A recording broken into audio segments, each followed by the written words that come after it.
To talk more now about the humanitarian situation in Sudan, let's bring in Alyona Synenko. You are the regional spokesperson for the International Committee for the Red Cross based in Nairobi. Thanks for speaking to us. Just first of all, generally, give us the details of the effects that this fighting has had on the ground in Sudan over the past week and a half. The effects have been devastating, and they're getting worse as every single day as this uninterrupted fighting continues.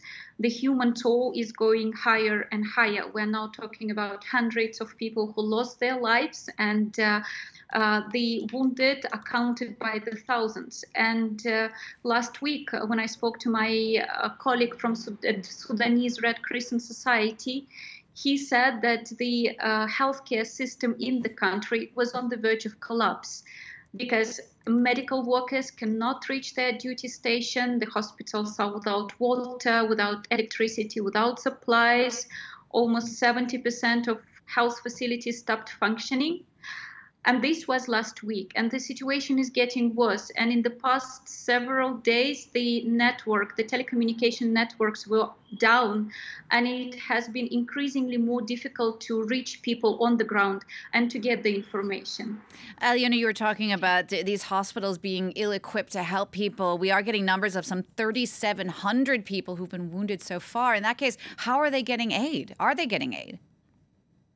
They are not, and this is dramatic and tragic, and this is why we continue calling on all those who take part in this fighting and reminding them that this is their obligation under the international humanitarian law. It is not an option, but they must provide this humanitarian space. They must provide this respite for the ambulances to be able to reach wounded people, for the first responders to be able to collect dead bodies that have been lying in the streets for days. For just civilians to be able to reach safety or to resupply.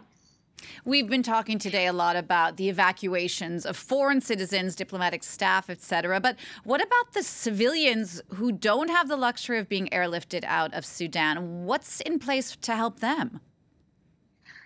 It is a very good question, and I hope that after all the foreign nationals leave the country, and I'm very happy for all the people who were trapped in Sudan, that they managed to leave the country and reach safety and will be able to join their families. But I hope that we will not forget about the plight of Sudanese civilians who themselves, they just have nowhere to run. And now, as the humanitarian situation is getting more and more dire, and the food and water scarcity is becoming just like there's no food and water, and people are trying to make desperate attempts to leave and reach safety, but it is too dangerous, and just like so many more people are wounded and dead because of this. So we hope that this plight will not be forgotten and that they receive the help that they need. What kind of concrete aid is the ICRC bringing to people at the moment in Sudan?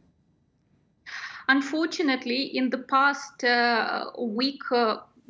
week since the fighting started, it has been incredibly dangerous for our staff to be able to move around. Just like all the other civilians, they were trapped.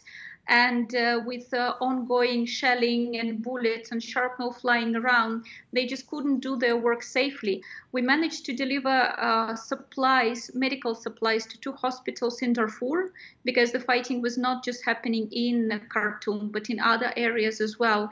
But it's absolutely not enough, and more needs to be done, and needs to be done very urgently. And this is why we continue calling on this humanitarian pause. The ongoing violence, you mentioned it briefly there, has also affected operations at the main international airport. Civilian planes have been destroyed. Part of a runway was destroyed. Do you know any more about what people are doing to try and get out at the moment, given those circumstances? Well, many people are trying to leave the capital by road. And also we are now hearing more and more reports about thousands of civilians pouring from Sudan to neighboring countries. So there were many civilians who were reaching the neighboring Chad.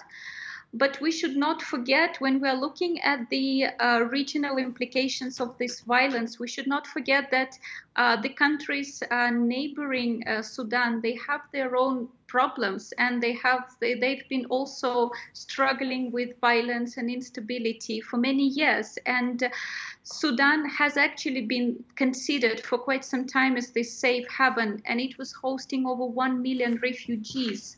And this is one of the largest refugee populations in Africa.